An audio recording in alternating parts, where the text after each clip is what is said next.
friends, welcome to my channel. Today's video is about some common questions for English lecturer from linguistic part.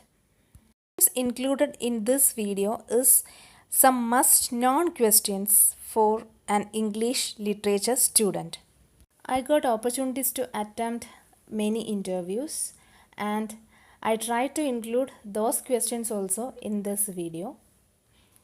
First question is a basic question from linguistic part, that is difference between a letter and an alphabet.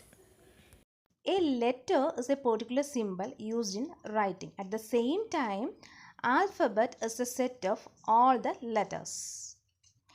For example, A in apple, that symbol is a letter A. That symbol is a letter. At the same time, A to Z. All these symbols are called alphabets. Group of letters are called alphabets. Next question is difference between a phoneme and a morpheme. Both are smallest units of a word. Phoneme is the smallest unit and morpheme is the smallest meaningful unit of a word. For example, in the word kite, K, I, T. These are the three sounds used in the word kite.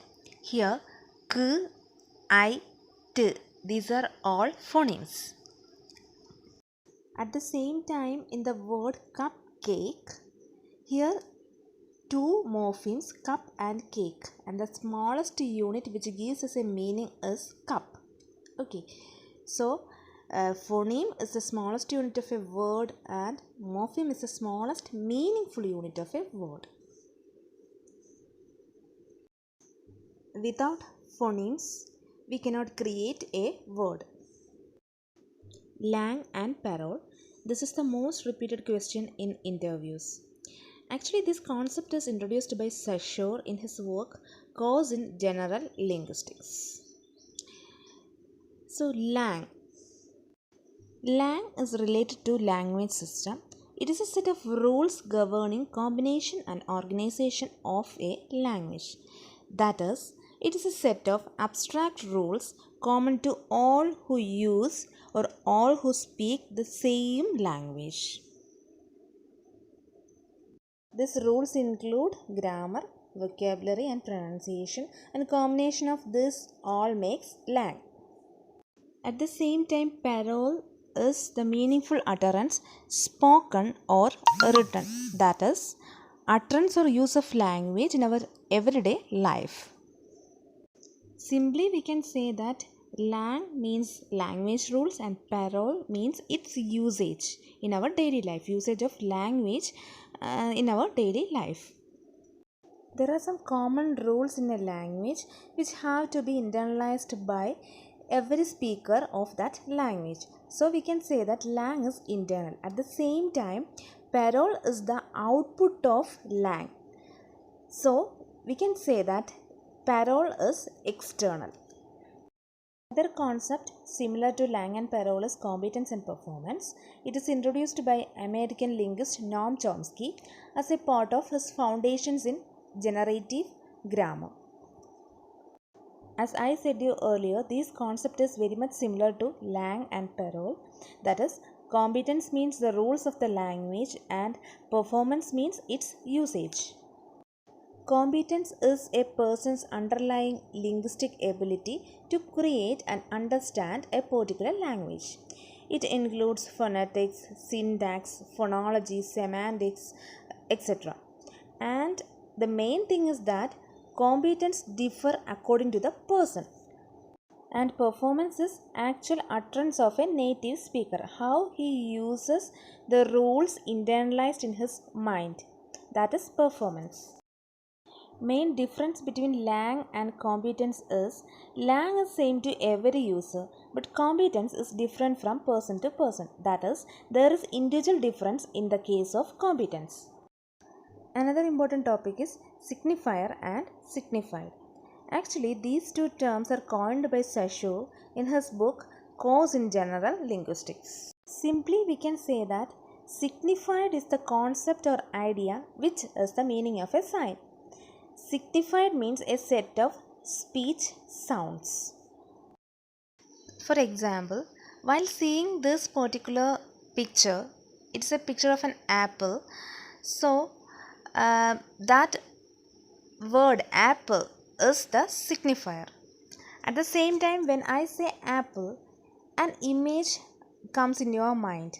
Okay, a red colored fruit or something like a maroon colored fruit, like that. That image is signified. That is that idea or meaning. Apple, that is signified.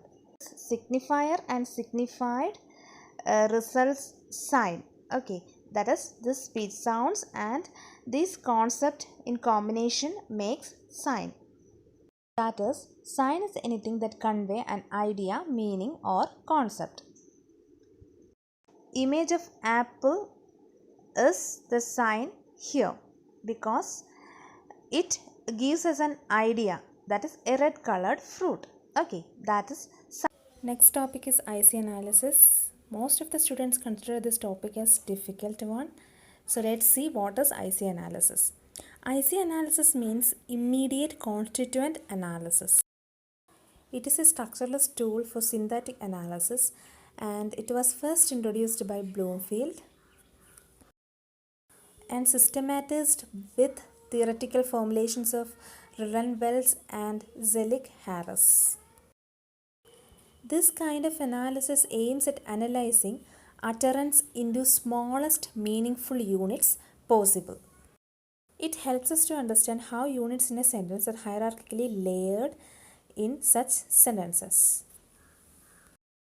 The analysis begins by cutting the sentences into two natural divisions and each of these is again cut into two, and this process of binary segmentation is continued until we reach the smallest meaningful units. Such last level units are called ultimate constituents. Look at this example, the boys played cricket.